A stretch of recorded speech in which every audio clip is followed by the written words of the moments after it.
एक दूसरे देश का राष्ट्रपति ट्वीट करके कहता है कि आज युद्ध विराम कर दो, और यूएस प्रेसिडेंट को इतना दखल देने के वो था तो उन्होंने स्टार्टिंग से ही क्यों नहीं कहा? जब तो उनके वाइस प्रेसिडेंट वीडी जेन्स ने साफ साफ कह दिया था कि इट्स नॉट फॉर बिजनेस। तो मुझे की भाषा और मंशा पर शंका हो रही है कि आखिर वो क्यों दखल कर रहे हैं। बिल्कुल, इसलिए तो विपक्ष पूरा मांग कर रहा है। नमस्कार, आप देख रहे हैं 4 PM, मैं आपके साथ नफीसा खान। युद्ध विराम के विरुद्ध में देश के अंदर सियासी युद्ध छिड़ चुका है। दरअसल भारत और पाकिस्तान के बीच में जो तनाव पैदा था ऑपरेशन सिंदूर के चलते, अब अमेरिका की दखल से विपक्ष नाराज है। विपक्ष इस बात की मांग कर रहा है कि संसद का विशेष सत्र चलाया जाए और बताया जाए कि आखिरकार सीज फायर क्यों लगाया गया, वो भी अमेरिका के राष्ट्रपति द्वारा। अब सवाल ये है कि आखिरकार जब एक तरफ पीएम मोदी ये बात कह रहे थे कि हम मुंहतोड़ जवाब देंगे, इस बार आतंकी बच नहीं पाएंगे, तो फिर ये घोषित युद्ध चल रहा था वो बीच में विराम लगता हुआ दिखाई क्यों दे रहा है? और ऐसे में सोशल मीडिया से लेकर तमाम लोगों के बीच एक और डिबेट छिड़ चुकी है कि आखिरकार मौजूदा प्रधानमंत्री नरेंद्र मोदी से पूर्व प्रधानमंत्री इंदिरा गांधी, महिला प्रधानमंत्री ताकतवर थी, अब कंपैरिजन शुरू हो चुका है। उनसे चर्चा करते हो समझते हैं कि आखिर इंदिरा होना आसान नहीं, ये जो हैशटैग चल रहा है और पीएम मोदी को जो एक सबक सिखाया जा रहा है, सीख दी जा रही है, उसके मायने क्या है? शुरुआत आप ही से करती हूँ सर। ये देखिए, आतंकवाद का एक ही इलाज, इंदिरा जैसी सख्ती करे सरकार। अब ये आतंकवाद को लेकर लड़ाई चल रही थी, लेकिन देश में जो विवाद है उस पर चर्चा करते हैं। सर, एक तरफ आतंकी हमला, दूसरा तरफ हमने ऑपरेशन सिंदूर चलाया, लेकिन बीच में इंदिरा वर्सेस मोदी जो चल रहा है, इसको लेकर क्या कहना चाहेंगे? देखिए, मैं बस इतनी बात आपसे शुरुआत में कहना चाहूँगा कि भारत किसी की कठपुतली नहीं है। जिस तरीके से डोनाल्ड ट्रंप ने रात को बैठ के ट्वीट कर दिया, इंडियन गवर्नमेंट के द्वारा भी नहीं वो चीज़ बताई गई, मिनिस्टर ऑफ एक्सटर्नल अफेयर्स के द्वारा भी नहीं बताई गई। एक दूसरे देश का राष्ट्रपति ट्वीट करके कहता है कि आज युद्ध विराम कर दो आप। अगर हम अपने आप में, हमारी सेनाएं इतनी सक्षम है कि हम पाकिस्तान को रातों रात मिटा सकते हैं। जिस तरीके का उन्होंने बर्बरता करते हुए आतंकियों ने पाकिस्तान पीओके से आकर हमारे देश के निवासियों को मारा, तो मुझे लगता है कि ये आपने आदेश जो भारत को दिया है, इससे कहीं ना कहीं आपने भारत की जो छवि थी आज के दिन एक सुपर पावर के तौर पे, वो कहीं ना कहीं धांधली करने की कोशिश की है। आप अमेरिका के प्रेशर में ऐसे करते हो। अगर अमेरिका आपका इतना बड़ा फ्रेंड, अभी उन्होंने लेटेस्ट बयान दिया है कि पाकिस्तान इज़ मोर पावरफुल, आप टैरिफ्स डबल कर रहे हैं इंडियन गवर्नमेंट के ऊपर, उसके ऊपर प्रधानमंत्री जी कुछ नहीं कर पा रहे। अब रही गई जो बचा था वो इन्होंने अब हमारे डिफेंस फोर्सेस को नीचे दिखाने का काम कर दिया, और इंदिरा जी से इसलिए कंपेयर किया जाता है।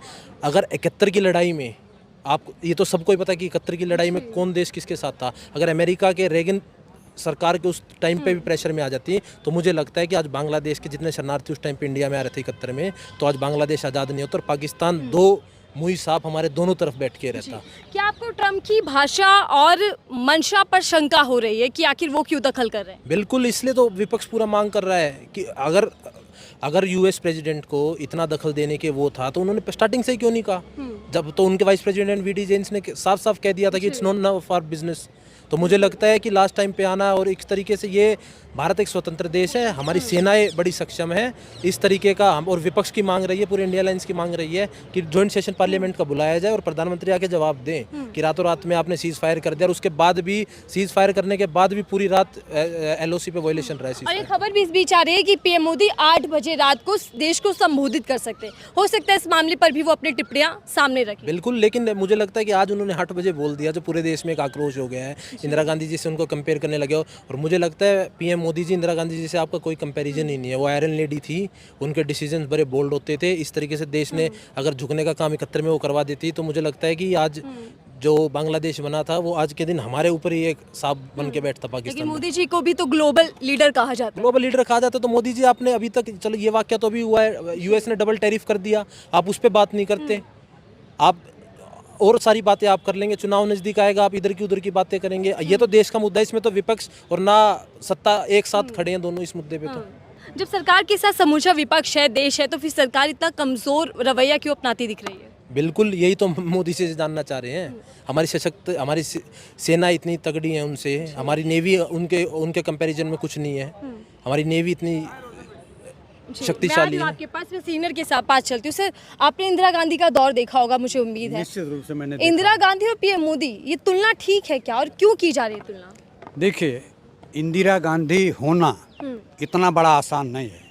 इंदिरा गांधी अमेरिका के राष्ट्रपति निक्सन ने हमारा जब 1971 की लड़ाई चल रही थी तो 7वां बेड़ा भेजा था। इंदिरा गांधी ने कहा कि 7वां बेड़ा नहीं 77वां बेड़ा भेजो। इंदिरा गांधी के चेहरे पर, दिमाग पर कोई असर पड़ने वाला नहीं है। और इंदिरा गांधी ने वो बहादुर दिखाया जो विश्व में कोई महिला नहीं दिखा सकती है। इंदिरा गांधी ने के सामने सेना के 90,000 सैनिक मैं हथियारों के साथ सरेंडर बोल दिया था। और इंदिरा गांधी को अटल बिहारी वाजपेयी ने कहा था कि ये दुर्गा की अवतार हैं। तो इंदिरा गांधी होना, नरेंद्र मोदी 100 जन्म भी पैदा हो जाएं तो इंदिरा गांधी की तुलना नहीं कर पाएंगे। और आपको बताऊं, इंदिरा गांधी ने शिमला समझौता किया था। शिमला समझौते में ये तय था कि हिंदुस्तान और पाकिस्तान के बीच में कोई तीसरा देश हस्तक्षेप नहीं करेगा। लेकिन नरेंद्र मोदी ने जो अमेरिका के राष्ट्रपति के बात को मान करके सीज फायर किया है, ये सीधे सीधे शिमला समझौते का उल्लंघन है। एक कहानी आपको बताऊं, एक सियार को रंग करके लोगों ने शेर बना रखा था। शेर हैं, शेर हैं, शेर हैं। तो जो चैनल है, मैं सोशल मीडिया की बात नहीं करता, सोशल मीडिया तो इतनी बहादुरी की बात करती है और आम जनता तक जो सरकार की गलत नीतियां हैं, जो सरकार के अच्छे कर्तव्य हैं, वो दोनों सोशल मीडिया दिखाती है।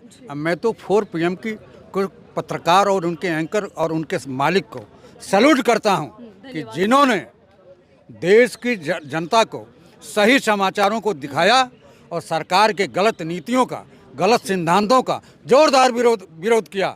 उनके चैनल को बंद कर दिया गया। लेकिन आम जनता 4 PM के संपादक के साथ और उनके पत्रकारों के साथ कंधे से कंधा मिला करके हिंदुस्तान की जनता ने चला है। और आज ये हुआ कि सत्य की विजय हुई है। और आपको बताऊं, नेशनल आ चुका है। जी सर, लेकिन सवाल ये है कि जिस तरीके से हम पीएम मोदी संकल्प ले रहे थे कि हम सर्वनाश कर देंगे आतंकियों का, तो ये संकल्प अधूरा कैसे, बीच में विराम क्यों लग जाता है? आपको बताऊं कि जो बादल गरजता है वो बरसता नहीं है, जो कुत्ता भौंकता है वो काटता नहीं है। नरेंद्र मोदी उसकी श्रेणी में आते हैं।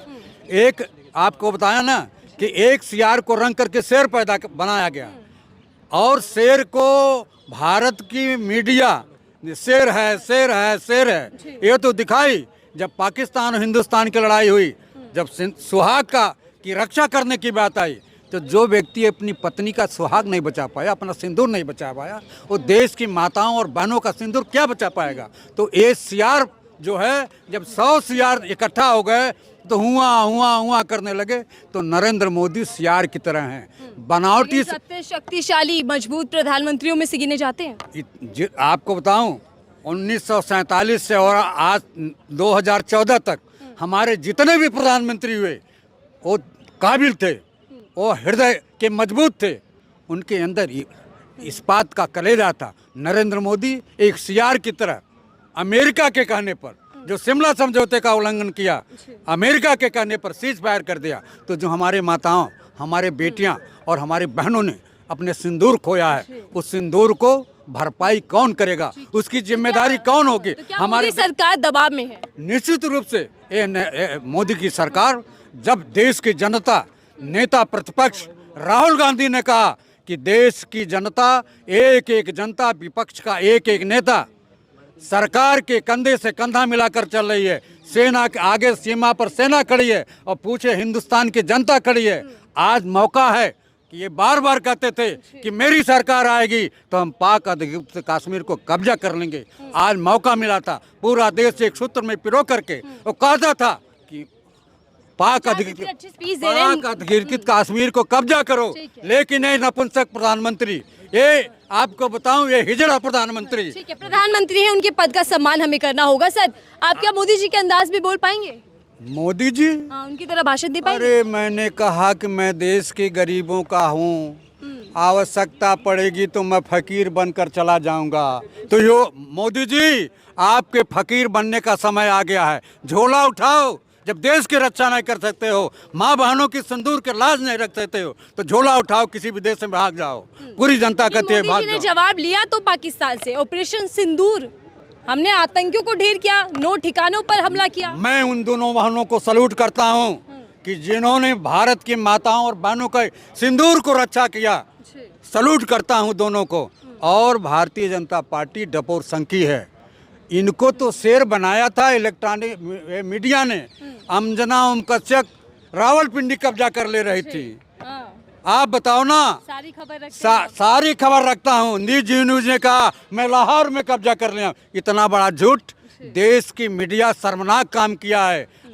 मैं सोशल मीडिया के लोगों को सैल्यूट करता हूं, उनको सलाम करता हूं जिन्होंने देश की बहबूदी और देश की मजबूती और देश की प्रधानमंत्री की गलत नीतियों का तो देश के जनता को बताया। मैं सैल्यूट करता हूं, सैल्यूट करता हूं, सैल्यूट करता हूं। युद्ध विराम की खबर आई, लेकिन अमेरिका की ओर से आई, ना तो भारत ना पाकिस्तान, किसी ने घोषणा नहीं की। सर, इसको क्या समझा जाए और उसके पीछे जिन मुद्दों पर सहमति बनी है वो पहलू कौन से हैं जिसको छुपा कर रखा जा रहा है? अब आपको बताऊं, देश की जनता विश्वास कर लिया कि जब पहलगाम में 28 हमारे देश के नागरिकों को मौत के घाट उतार दिया गया, वहाँ सुरक्षा व्यवस्था कुछ नहीं थी। वहाँ 3 लेयर होते हैं सुरक्षा के, एक सेना, एक बीएसएफ और सीआरपीएफ। ये तीनों सेना के जवानों को 3 दिन पहले अमित शाह कश्मीर पहुँचते हैं और वहाँ की सुरक्षा व्यवस्था होता है। ऐसा क्यों? सरकार की नियत में खोट। सरकार देश की जनता की महंगाई, भ्रष्टाचार, बेरोजगारी, फिरका परस्ती और कुनबा परस्ती पर रोक नहीं लगा पाई।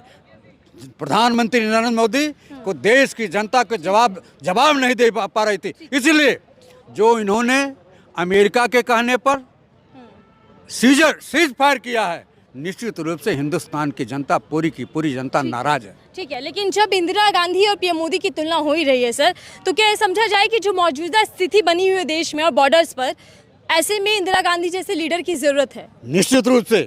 पहले तो आपको बताऊं कि 4 PM को मैं सैल्यूट करता हूं, उनके पत्रकारों, उनके संपादक, उनके एंकरों को, जिन्होंने देश की जनता को सही समाचार दिखाया। देखिए, तानाशाही से सरकारें नहीं चलती हैं, लोगों के आवाज़ को बंद करने से सरकारें नहीं चलती हैं। 4 PM या जो भी सोशल मीडिया के अच्छे प्लेटफॉर्म हैं, उन्होंने देश की जनता को, सरकार की कमियों को और सरकार के गलत नीतियों को आम जनता को पहुंचाया। तो आम जनता इन सारे लोगों को सैल्यूट करती है, इनके सही समाचारों को कोऑपरेट भी करती है। और आपको बताऊं, सीज फायर कोई अच्छी चीज़ नहीं है। किस चीज़ का आपने सीज फायर किया? जब आपने लड़ाई की घोषणा कर दिया, पूरा देश आपके साथ खड़ा था, न पक्ष न विपक्ष, पूरी देश की जनता से कहती थी कि सीमा पर सेना लड़ रही है। अब पूरी सेना के साथ हिंदुस्तान की जनता खड़ी है। प्रधानमंत्री जी, आप कड़े से कड़ा निर्णय लीजिए, आप जो भी निर्णय लेंगे हम पूरा समर्थन करेंगे, लेकिन सीज फायर के नहीं। सीज फायर में होता है कि आपने पूरा शिमला समझौते का उल्लंघन किया है। और अमेरिका कौन होता है हमारे देश में हस्तक्षेप करने का? मैं इसको पूरा देश की जनता कहती है, अमेरिका कौन? वही अमेरिका जिसको इंदिरा गांधी ने। लेकिन मोदी जी और ट्रम्प तो अच्छे दोस्त हैं। एक कहने के लिए अच्छे दोस्त हैं, दोनों फर्जी हैं, दोनों ढूंढते हैं। आपको बताऊं, एक बार हिंदुस्तान का प्रधानमंत्री, जैसे हमारे यहाँ पढ़ी लिखी हो, छात्र संघ का जब चुनाव होता है तो कहता है अब की बार टेम्पो, अब की बार इनका टेम्पो। नरेंद्र मोदी ने भारत सरकार की और हिंदुस्तान की 140 करोड़ जनता का जो इन्होंने मर्यादा खोया, जो सम्मान खोया, जो प्रतिष्ठा खोया, अमेरिका के जाकर के एक देश का प्रधानमंत्री, जिस देश के प्रधानमंत्री को लोग सुनते थे, विश्व के लोग सुनने के लिए आतुर होते, वहाँ जाकर के कहते अब की बार ट्रम्प सरकार, अब की बार ट्रम्प सरकार। ये क्या है? ये देश की जनता को आपने बताया कि मेरे देश का प्रधानमंत्री जोकर है। ठीक है, देखिए, सीज फायर का जैसे ही घोषणा होती है, सवाल सबसे अहम यही है कि आखिरकार भारत के फैसले में अमेरिका की कैसी दखल, और ये दखल बहुत कुछ बयां कर रही है। क्या भारत सरकार दबाव में है? और इसीलिए कांग्रेस पार्टी स्पेशल सत्र की मांग कर रहा है कि संसद को बुलाया जाए और जवाब दिया जाए, बताया जाए कि आखिर सीज फायर किन कंडीशंस पर किया गया है। इस रिपोर्ट को लेकर आपकी राय क्या जरूर साझा कीजिएगा। देखते रहिए 4 PM, मैं थी आपके साथ नफीसा खान।